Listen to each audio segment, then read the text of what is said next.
Olá pessoal, vamos dar então continuidade ao nosso curso. Nós vamos então agora para a classificação dos bens públicos, tá? Na nossa primeira aula nós estudamos o conceito inicial, tá? Os conceitos básicos, a tua base, o teu alicerce está ali para o tema bens públicos e agora nós daremos continuidade. Vamos estudar, portanto, a classificação dos bens públicos. Essa classificação de bens públicos é uma classificação muito cobrada em prova, tá ok? E nós vamos aqui conversar e tentar entender da maneira mais simples possível para que você consiga gabaritar questões na sua prova. Vamos lá. Quando eu classifico bens públicos, eu posso fazer uma classificação quanto à titularidade. Se eu digo que a classificação é quanto à titularidade, é a quem pertence. Esse bem, ele é da União, esse bem é do Estado ou esse bem é do município?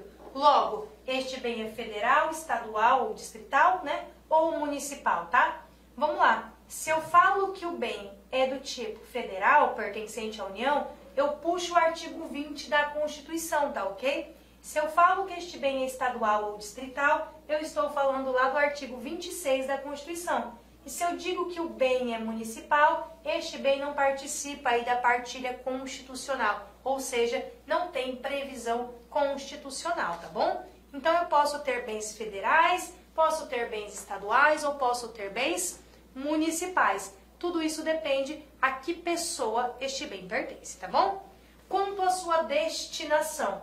Quanto à destinação do bem público, eu posso ter bens de uso comum do povo. O que é um bem de uso comum do povo? É um bem que está à disposição da coletividade para o seu uso indiscriminado.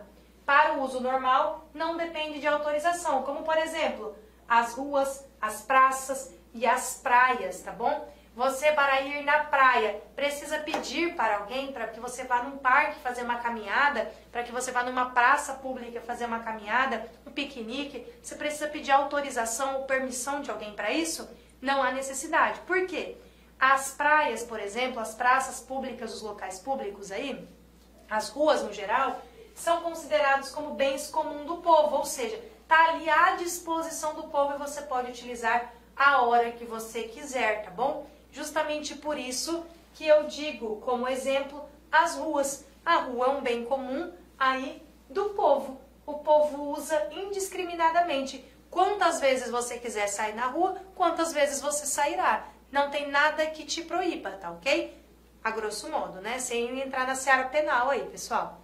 Observação. Não precisa de autorização para o uso normal, tá? Se eu vou sair na rua, vou andar de bicicleta, se eu vou pegar meu veículo automotor, meu carro, minha moto, meu trem, qualquer coisa, eu pego o meu veículo e saio, não preciso pedir de autorização. Imagina se eu precisasse pedir autorização todas as vezes que eu for andar na rua. Imagina, não dá certo. Por isso que ele é considerado bem de uso comum do povo. Só que cuidado, vem cá. No entanto, o poder público pode regulamentar e disciplinar aí a sua utilização. Por exemplo, uma praça que fecha às 22 horas devido à violência. Eu tenho uma praça pública que em tese está aberta para você usar como você bem entender a hora que você quiser. Uso indiscriminado. Só que nessa praça tem muita gente que está se reunindo ali para usar droga e o índice de violência após as 22 horas está muito alto. Eu, poder público, posso determinar o fechamento dessa praça em determinado horário, motivado aqui por essa violência, tá? É possível. Não quer dizer que, porque é de uso comum do povo, que é usado indistintamente, que a administração pública, a depender de alguns critérios, tá? Como, por exemplo, a violência, não pode restringir o seu uso. É de uso comum, mas determinadas situações autorizam aí esse constrangimento aí, né? Esta restrição. Observação 2, o artigo 5º da Constituição. Como conciliar o direito de reunião e o uso de bem comum do povo? Nós sabemos que o artigo 5º da Constituição garante o direito da reunião pacífica e sem armas em locais abertos aí, de uso comum do povo, né? Então, como que eu vou garantir esse direito de reunião e o uso comum do povo?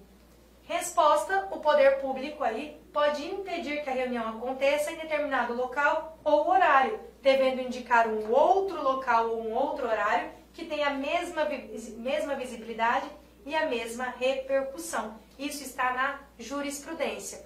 Mas, professor, o artigo 5º, direito de reunião, não é um direito fundamental? É, mas cuidado, apesar de ser um direito fundamental, ele não é absoluto, tá bom? Eu tenho realmente garantido como direito fundamental, constitucionalmente garantido e previsto, o meu direito à reunião pacífica e sem armas, tá?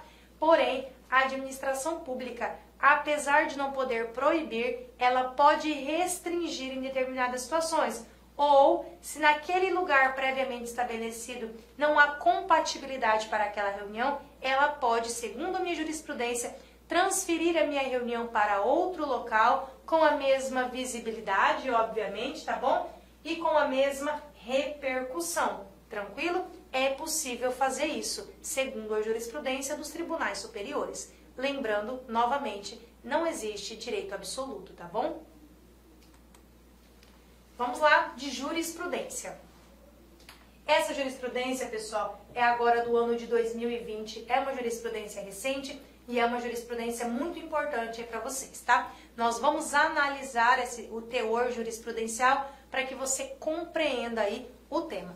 Vamos lá. Diz a jurisprudência do STJ que não é possível a manutenção de quiosques e trailers instalados sobre calçada sem a regular aprovação estatal. Para que trailers, portanto, e quiosques estejam na calçada, eu preciso de determinada regulamentação, tá ok?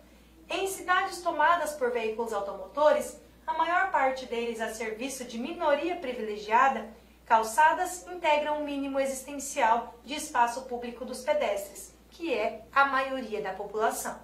No Estado Social de Direito, o ato de se deslocar a pé em segurança e com conforto qualifica como se direito de todos, com a atenção redobrada para a acessibilidade dos mais vulneráveis, aí incluídos os idosos, as crianças e as pessoas com deficiência. Vale ressaltar que as calçadas são consideradas bens públicos, perfeito? De uso comum do povo, né? Como bens de uso comum do povo. A ninguém é lícito ocupar espaço público, no caso aqui do julgado a calçada, exceto se estritamente conforme a legislação, preciso desta autorização, e também após regular procedimento administrativo. Se o apossamento do espaço urbano público ocorre ilegalmente, incumbe ao administrador, sob o risco de cometimento aí de improbidade administrativa, né, e infração disciplinar, fazer a imediata demolição de eventuais construções irregulares e a desocupação de bem turbado ou esbulhado, que no caso seria a calçada. Então perceba com esse julgado que ele disse, apesar da calçada ser um bem de uso comum do povo, eu posso conceder uma autorização, uma permissão de uso dessa calçada, mediante prévio procedimento administrativo. O que não pode acontecer é você chegar lá na calçada e instalar um trailer, instalar um quiosque, fazer uma construção nessa calçada.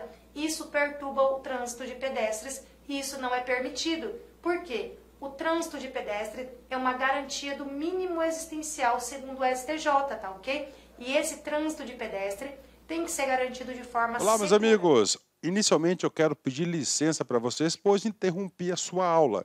Mas essa aula do YouTube é uma aula demonstrativa para você conhecer aí a nossa estrutura, os nossos professores e os nossos cursos. Eu sou o professor Lac, especialista em concursos públicos. Somente em 2022 eu fui aprovado em 7 concursos públicos e a minha meta é buscar 10 aprovações por ano. Eu acho que eu consigo este ano cumprir a minha meta de aprovação.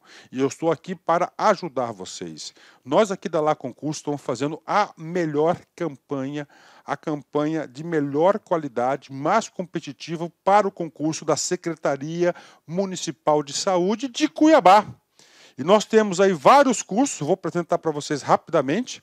Nós temos aqui a opção online, todos os conhecimentos básicos, item a item, sem nenhum item fora do edital, para fechar o edital.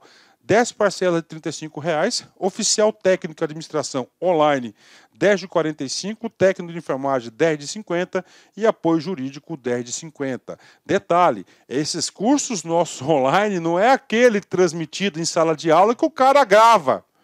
O nosso não. O nosso é gravação em estúdio, com excelente qualidade de áudio, de imagem e de iluminação, claro, também de edição. Tem presencial? Tem presencial. Professor, esse presencial é transmitido ao vivo? Sim. Ah, professor, me adapto mais aí à metodologia de presencial. Não tem problemas. Ele é transmitido ao vivo. Nós temos aí, né? Conhecimentos gerais, todos os cargos. Tem uma promoção aqui bacana. Para quem se matricular até o dia 23/9 vai pagar 10 de R$50. Quem se matricular depois do dia 23, 10 de 75, e a turma presencial Conhecimentos Básicos, iniciando dia 4 de outubro. Tem técnico de enfermagem? Sim, temos técnico de enfermagem também. Mesma coisa, tem a promoção aí, dia 23/9, paga 10 de 70, após o dia 23/9, paga 10 de 120, e o início da turma começa no dia 4/10, né? E claro, a nossa luva de ouro aí, tá certo? O nosso produto master aqui, que é a turma VIP. Essa turma VIP tem todo um diferencial, onde eu, professor Lac, coloco toda a minha experiência e dedicação. Só de conhecimentos específicos são 15 aulas minhas. Essa turma aqui é para, cara, o cara que cumprir, o cara que assistir esse curso, participar, cara, eu tenho muita confiança e muita certeza que ele vai sair muito bem e ele vai ter todas as condições de ser aprovado. Beleza, pessoal? Então, isso aqui é uma chamadazinha aí. Até aqui embaixo tem um link para você falar diretamente com o nosso atendente. Qualquer coisa, você vai no nosso Instagram. Quem responde o direct do Instagram sou eu, faço isso pessoalmente, porque é um canal de comunicação que eu abri, que eu exerço diretamente com os nossos alunos. Valeu, meus amigos. Então, venham estudar conosco.